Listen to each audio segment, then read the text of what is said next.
She was just a virgin intern, until a millionaire CEO took her on his desk and crossed the line. Winter in Paris felt like a classical symphony played on frozen piano keys. That morning, from the top floor of a glass tower near Place de la Concorde, Adrien Moreau stood silent before the wide window. Below him, the city blurred into a smoky painting.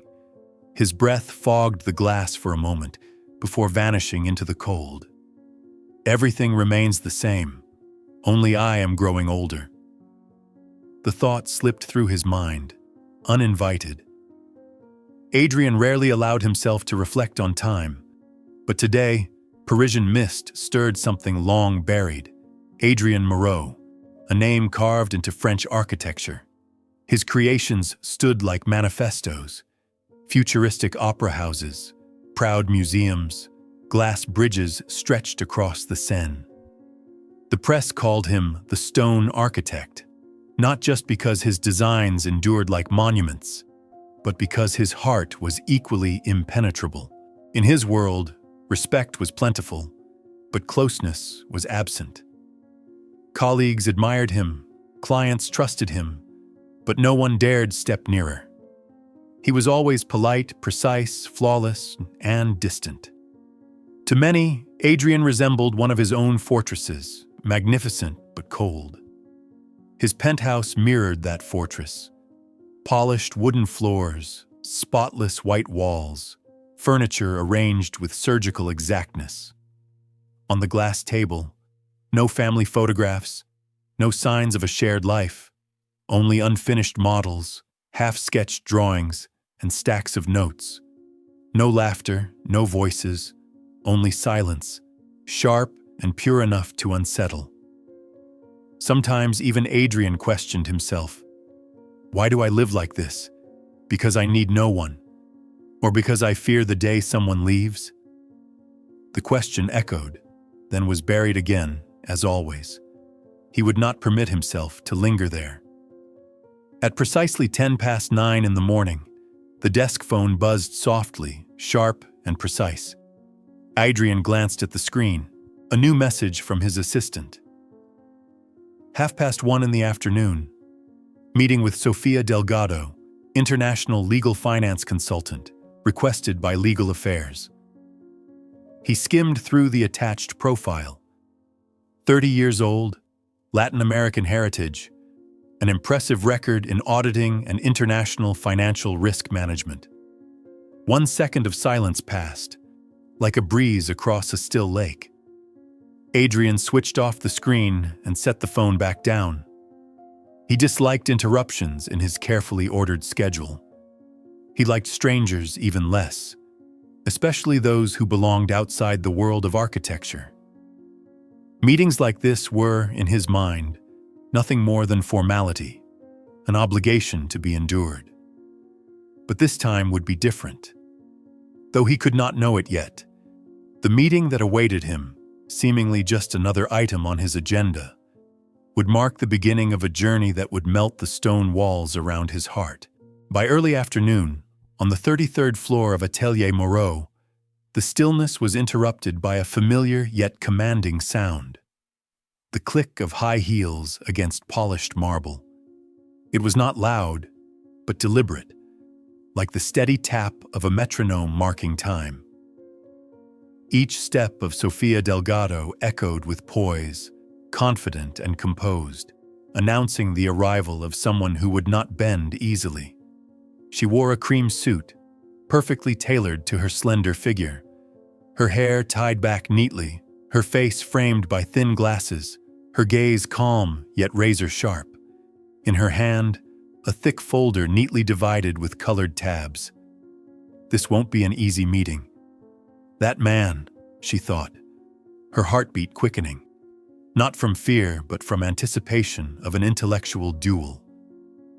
Adrien's assistant, Marianne, tapped the door lightly before opening it. "Please, come in. Mr. Moreau is waiting."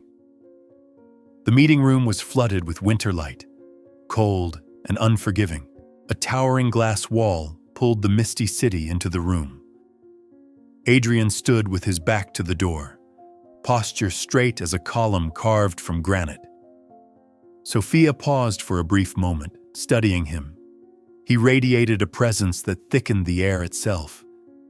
When he turned, his steel-gray eyes locked onto hers. No smile, no handshake, only a gaze sharp and exacting, as though cutting past her defenses. "Please, sit down." His voice was low, steady, devoid of inflection. Sophia pulled out a chair, set her folder on the table. "I'll get straight to the point," she said. "Based on the data provided, I found 3 transactions between Atelier Moreau and Ferrano that do not match the official reports." Adrian crossed his arms, leaning back slightly. "And your conclusion?" Her tone remained firm. "I haven't drawn one. I'm here to ask the questions legal requires. The answers are yours to give." Silence fell. 3 seconds stretched thin, like a string pulled taut. Adrian's eyes narrowed, glinting like a blade. Then, quietly, "Very well. Ask." Sophia opened her folder. Page after page turned beneath her fingers. She listed each transaction, each code, each discrepancy against Ferrano's data. Her voice was measured, unwavering. Not arrogant, not timid, just precise. Adrian remained silent. He did not interrupt. He showed no impatience. Yet every small gesture, a slight nod, a flick of his eyes, revealed that he absorbed every detail. "He listens as if I'm describing a blueprint," Sophia thought. Not arguing, not deflecting, only analyzing. Half an hour passed. The room became an arena, yet instead of weapons, they wielded intellect and composure. When Sophia finally stopped, silence settled. Only the clock's second hand marked the passing time. Adrian broke it. "You have a sharp memory. Few would catch such details." She blinked, momentarily surprised, then replied quickly, "I'm used to it. One wrong number can cost millions of euros." Adrian inclined his head. "Or bring down an empire." Their eyes locked, sword against sword. But this time, Sophia sensed something beyond coldness in his gaze, a flicker of curiosity. She closed her folder. "I'll send the full report before the end of the day. If necessary, I'm available for another session." His reply remained steady, but his eyes had softened. "Marianne will arrange it. Thank you." Sophia rose. At the doorway, she glanced back once more. Adrian stood by the window, Paris still veiled in mist. Yet now she felt something shift, fragile but undeniable. The stone wall around him had cracked, just enough to let in a trace of light. After their first encounter, Adrian expected everything to end there. Yet less than 24 hours later, a message from Marianne arrived. "Mr. Moreau requests Ms. Delgado's involvement throughout the Ferrano review to ensure transparency and efficiency." Sophia stared at the words on her phone and smirked faintly. A request? No, this is his way of keeping control. And yet, deep down, she knew. It meant they would face each other every single day. Their working space was arranged in a secluded office behind the design studio, a place rarely visited, hushed and apart. On the table lay piles of contracts, original records, internal reports, and her notebook filled with annotations. No laughter, no unnecessary chatter, only work, numbers, and relentless focus. On the first day, Adrian spoke first. "Did you prepare the comparative data?" Sophia slid the folder toward him, voice steady. "Here. I marked the points worth reviewing. Some are subtle, easily overlooked." Adrian turned the pages, his eyes moving swiftly yet carefully. After a while, he nodded. "You examine details as though you're inspecting each brick in a structure." Sophia replied, half serious, half dry. "My job is to find the cracked bricks before the entire building collapses." Adrian looked up, something flickering in his eyes. A beat of silence passed before he returned to the pages, though inside, a quiet voice stirred. This woman. She's unlike anyone I've worked with before. Day after day, they met each morning, often working until late afternoon. At first, Adrian asked questions to test her, but gradually, instead of challenging, he wanted to understand more.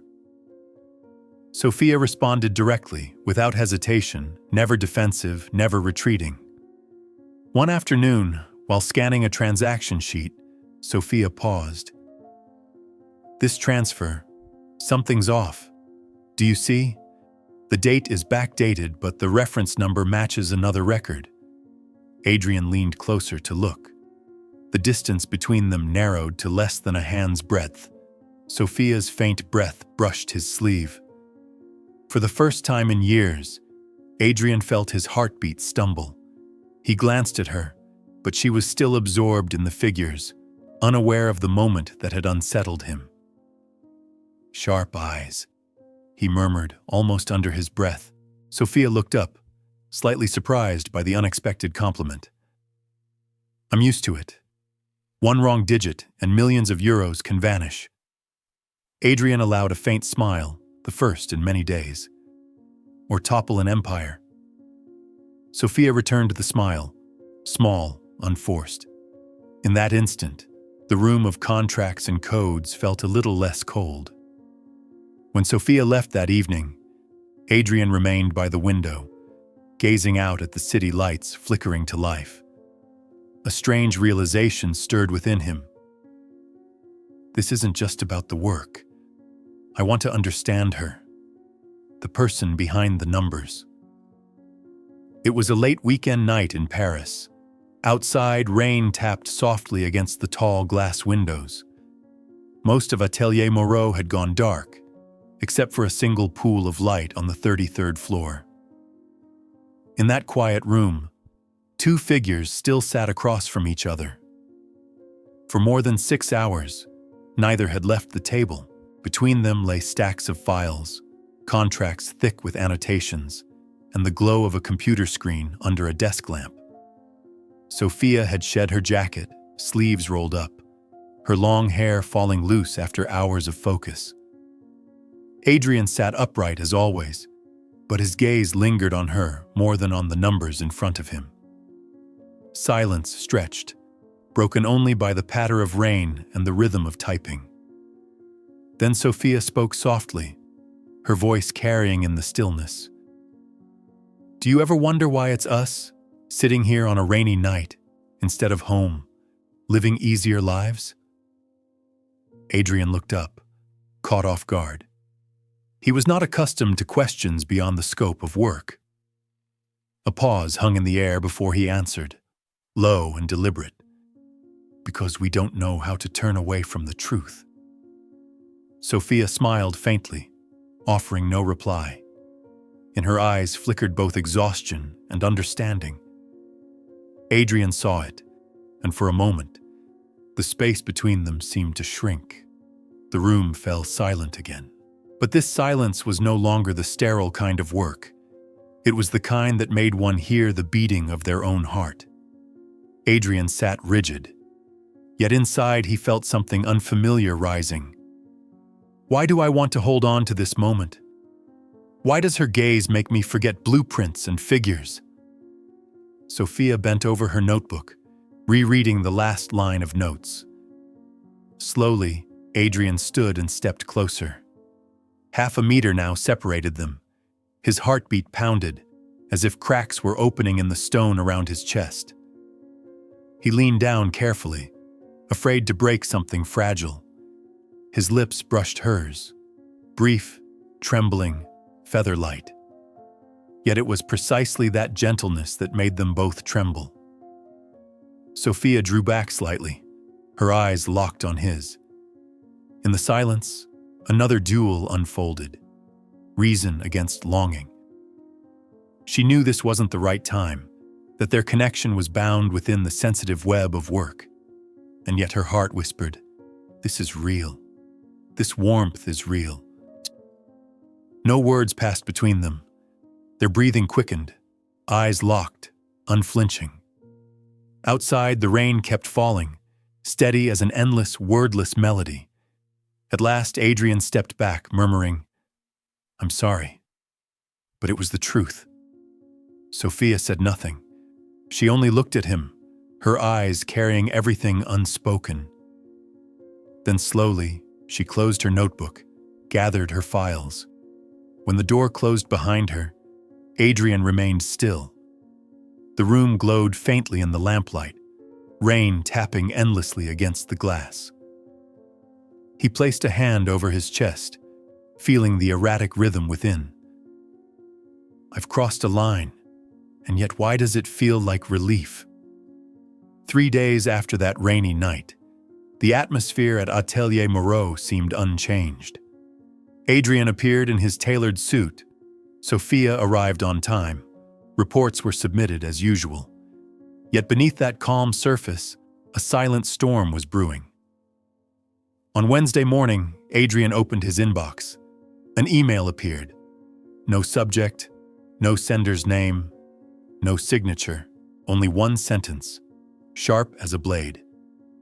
"Stop investigating Ferrano, or your personal relationship with Ms. Delgado will be exposed." He read it 3 times. His eyes darkened, not with fear, but with fury rising like a tide. They dare to drag her into this? That afternoon, Sophia discovered her laptop had been breached. Several confidential files, including drafts of unreleased reports, had been accessed. News spread quickly. Finance blogs began to buzz with rumors. Young consultant getting too close to Paris's coldest architect? Sophia sat frozen at her desk, staring through the bright screen. Her heart pounded, not from shame, but from knowing what this would mean for Adrian, a man who had always drawn a sharp line between work and private life.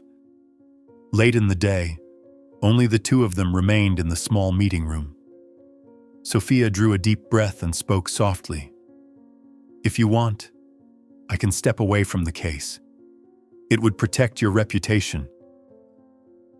Adrian looked up, steel gray eyes unwavering, his voice low and firm. "No, they don't get to weaponize something honest. But they'll claim I'm biased, that you've lost objectivity. Let them." He stepped closer, his gaze unshaken. "I would rather be questioned than see you dragged through the mud for something we did not do wrong." Sophia was stunned. His words did not sound like a romantic promise. They sounded like a vow, solid, unshakable, undeniable. On Monday morning, the largest boardroom of Atelier Moreau glowed under bright lights. A long, polished table, leather chairs lined in order, board members and major shareholders all present. The atmosphere was taut as a bowstring. Rumors about Adrian Moreau and Sofia Delgado had spilled beyond the company, even making their way into financial journals. Sophia sat at the far end, back straight, gaze steady. "They'll look at me as if I'm guilty, but the truth lives in the data. All I need is to let the numbers speak." The meeting began, but it felt less like a discussion and more like a trial. An older shareholder stood, his voice cutting. "Given the current situation, I propose suspending Ms. Delgado's role. We cannot allow personal entanglements in a deal worth hundreds of millions of euros." A younger voice followed, sharper still. "Even if she's innocent, suspicion alone damages our reputation. We can't afford this risk." Each sentence struck like a blade. Sophia listened, face composed. When silence finally fell, she rose, opening her folder with measured calm. "I understand your concerns, but truth is not built on emotion. It lies in data. Here is a detailed cross-reference between Atelier Moreau and Ferrano accounts, including evidence of irregular transfers." She paused, locking eyes with the first shareholder. I don't ask you to trust my character. I ask you to trust the numbers, because numbers cannot be manipulated." The room stilled, not because she shouted, but because her calm was irrefutable. Then Chantal, head of legal affairs, spoke. "Ms. Delgado, how do you explain the leak of sensitive audit data coinciding with media coverage of your rumored relationship with Mr. Moreau?" Sophia nodded slightly. "My devices were examined. Unauthorized access was traced to an internal IP address. I forwarded all evidence to cybersecurity. I did not share or expose any data." Another shareholder cut in bluntly. "But is the personal involvement true?" The room held its breath. Sophia opened her mouth to reply, but Adrian rose first. His voice was clear, each word deliberate. "It is true. I pursued the relationship. Ms. Delgado has maintained the highest professionalism. If responsibility is required, place it on me." The board froze. Sophia turned, stunned. Not because he admitted it, but because he did so openly, at the very heart of power, willing to risk his name to shield her. Adrian went on, calm yet resonant. "Reputation can be tested, but truth cannot. And the truth is in the numbers Ms. Delgado presented. They do not lie." Sophia stepped forward, opening the updated data file. Figures lit up on the screen, clear evidence of Ferrano's financial fraud. Her report was sharp, precise, leaving no room for doubt. Even the harshest critics fell silent. At last, Chantal scanned the room, then nodded. "The data is clear. Ms. Delgado fulfilled her duty. Her personal life does not diminish the truth." A resolution was passed. Sophia would remain on the investigation with full authority. As the meeting ended, board members filed out in silence. Sophia stood still, her heart pounding. Adrian walked to her side, his hand closing gently around hers. No words were spoken, only the quiet pressure of fingers interlaced, an unspoken vow. We stood our ground, together. The boardroom battle was over, but its echo lingered. As they left the building, Sophia walked beside Adrian, her heart heavy. "You shouldn't have done that," she murmured, her voice a mix of gratitude and worry. "Taking everything on yourself. Do you realize how dangerous that was?" Adrian tightened his hold on her hand, his eyes steady. "The only danger would be leaving you to bear it alone. I won't allow that." Sophia stopped, inhaling deeply. She was used to carrying storms by herself, but for the first time, someone had stood in front of her, shielding her. It felt strange and unbearably warm. A few days later, as the rumors began to fade, Sophia spoke quietly. "Adrian, you've seen my world through data and cold meetings, but I want you to see where I truly come from. I want to take you to my grandmother's home in Cape Verde." He raised a brow, surprised. "You want me to meet your family?" "Not just meet them. I want you to understand why I am who I am." Their flight landed on a small island where salty winds swept through rows of weathered roofs. Dusty red roads wound past fishing villages. Children laughed on the sand. The scent of corn cakes drifted from wood stoves. Sophia's family home perched on a hillside, its faded tiles facing the endless sea. On the porch, her grandmother, Donna Celina, sat weaving scarves. Her hands trembled, her eyes clouded, but her smile glowed warm and bright as she embraced her granddaughter.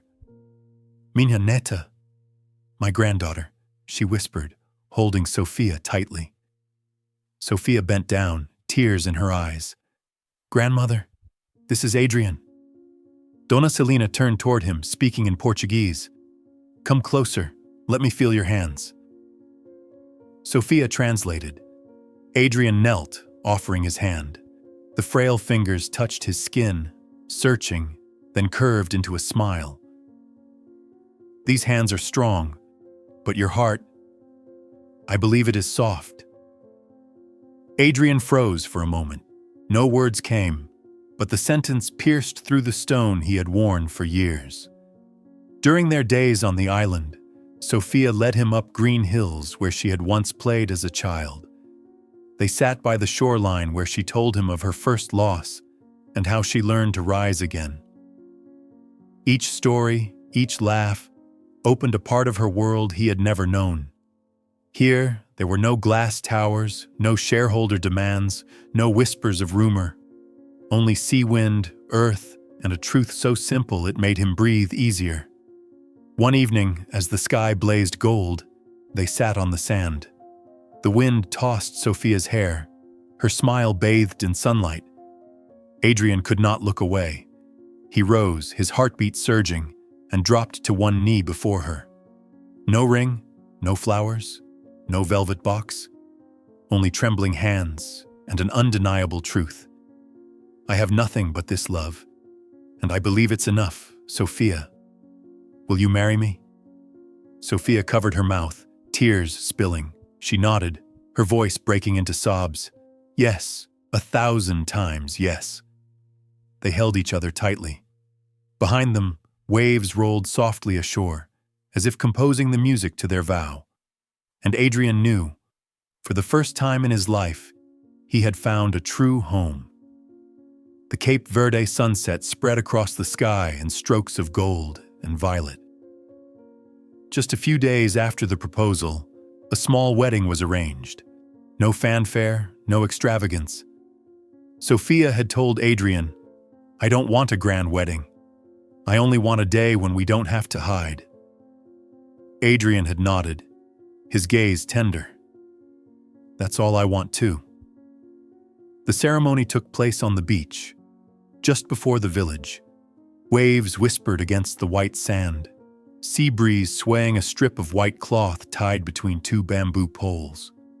Wooden chairs painted by hand, clay vases filled with wildflowers in bright colors. The guests were few. Her grandmother, a handful of family members, a few close colleagues from Paris. The music was no symphony, but African drums, Latin guitar, and soft French melodies blending together. Sophia appeared in a simple white dress, no jewels, no crown. Her long hair flowed freely, adorned with a single white flower picked that morning by Donna Selena. Adrian wore a crisp white shirt and linen trousers, elegant in simplicity. When she stood before him, Sophia placed her hand over his chest, where his heartbeat thudded strong. Her voice trembled, but steady. You are the peace I never dared to dream of. You see me even when I say nothing. If there is one thing I know for certain, it's this. I choose you. Today, tomorrow, and every day after. Adrian held her hand, his eyes glistening. You are the fire I never knew I needed, until I could no longer live without it. You didn't heal me. You taught me how to heal myself. I choose you, not because you're perfect, but because with you, I'm no longer afraid of not being enough. And then they kissed.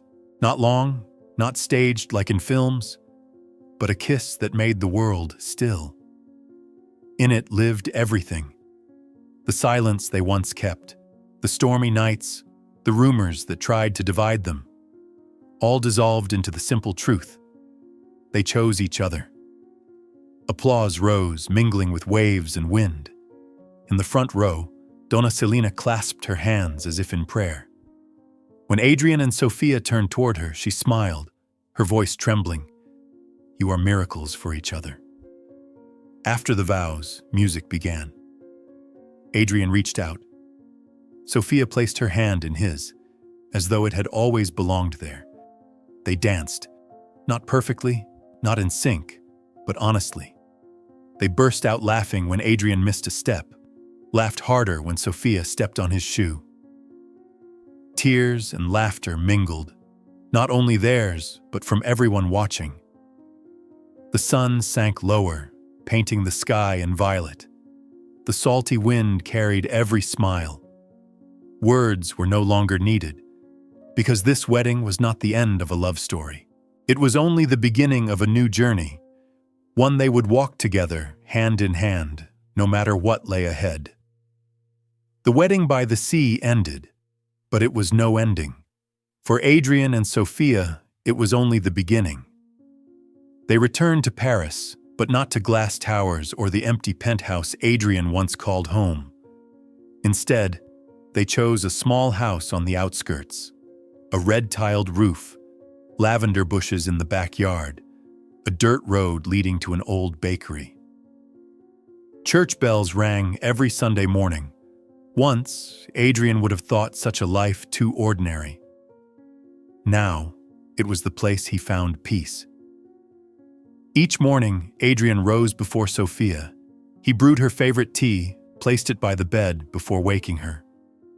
One morning, she blinked at him sleepily, then burst out laughing. "If you get too good at this, I'll end up spoiled." Adrian arched a brow, answering softly, "If you're spoiled, I'll fix you. If you're sad, I'll care for you.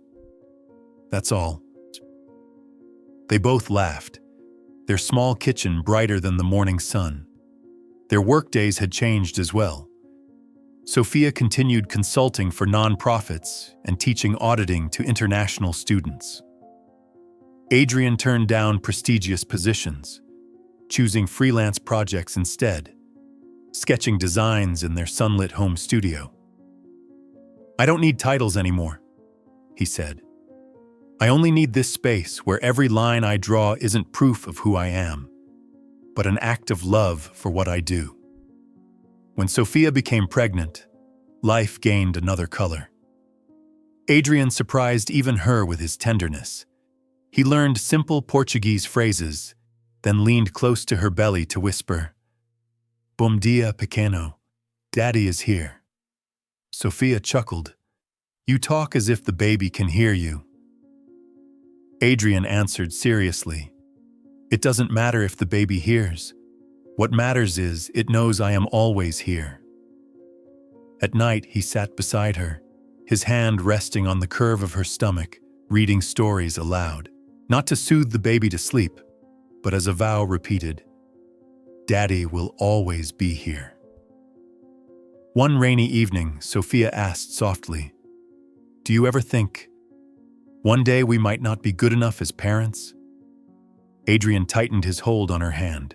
"No one is born good enough, but we can learn together. You don't have to be perfect, just present, and so will I." She rested her head on his shoulder, eyes closing, surrendering to the quiet peace of his words. There were still disagreements, silent dinners, days when work consumed them. But always, they came back to each other. Adrian had once thought love was a weakness, a dangerous crack in the architecture of life. Now he knew, love didn't weaken him. It gave him strength to pause, to listen, to choose. One late afternoon, Sophia sat by the window, her belly round and full, watching rain fall. Adrian came over, draping a soft shawl over her shoulders. "Cold?" he asked. "No, I was just thinking." She turned to him, her eyes glowing. "I'm thinking maybe all the pain in the past was necessary, so I could find you." Adrian said nothing, only pressed a kiss to her forehead. Inside, one truth echoed clear. Love is not a destination, it is a journey, and I choose to walk it with you, forever. In the final month of pregnancy, their little house brimmed with anticipation. On the bedside table, parenting books stacked high. In the corner stood a wooden cradle Adrian had built himself, painted ivory, carrying the faint scent of fresh wood. One evening, Sophia stroked her belly and whispered, "I'm scared, Adrian. Afraid I won't know what to do. Afraid I won't be good enough." Adrian sat beside her, resting his hand on the round curve, his voice low and steady. You don't need to know everything. We'll learn together. And you don't need to be good enough by anyone's standard. Just being you is enough for our child. Her eyes shimmered. Sophia leaned against his shoulder, feeling her fears loosen piece by piece. Labor came on a rainy night. In the hospital room, white lights glared, footsteps hurried. Adrian gripped Sophia's hand, his own heart pounding wildly. "I'm here," he murmured again and again, like a mantra. "I'm here." When the first cry rang out, the world seemed to halt. A tiny baby girl, fragile yet fierce with life, was placed into Sophia's arms. Tears streamed down her face, exhaustion mingling with joy. Adrian bent to kiss mother and child, whispering, "Welcome to this world, our little miracle." The following months were a new kind of trial. At first, they fumbled through every small task, changing diapers, feeding, soothing cries. Many nights, Sophia wept in exhaustion as the baby refused to sleep. Adrian carried the child in his arms, pacing the room, humming a clumsy lullaby that made Sophia laugh through her tears. Once, when Sophia apologized for failing because all she could do was hold their crying baby, Adrian wrapped them both in his arms and said firmly, "You never need to apologize. You're doing the most important thing in the world, loving her." Time passed, and laughter filled the house. Their daughter's first giggles, her first steps, each moment was joy Adrian had never imagined. Once called the Stone Architect, he now knelt on the floor, arms wide open, eyes shining as his little girl toddled into them. One evening, after laying the baby in her cradle, Sophia whispered, "Do you see how much we've changed?" Adrian sat beside her, taking her hand. "Yes, I changed the day I met you. And now our daughter has only made it clearer. Love doesn't make me weaker. It makes me who I am." Peace washed over Sophia. She knew their journey would never be easy, but as she watched Adrian cradle their child with a tenderness that seemed the most natural thing in the world, she understood. Their love had been carried forward into a new life just beginning.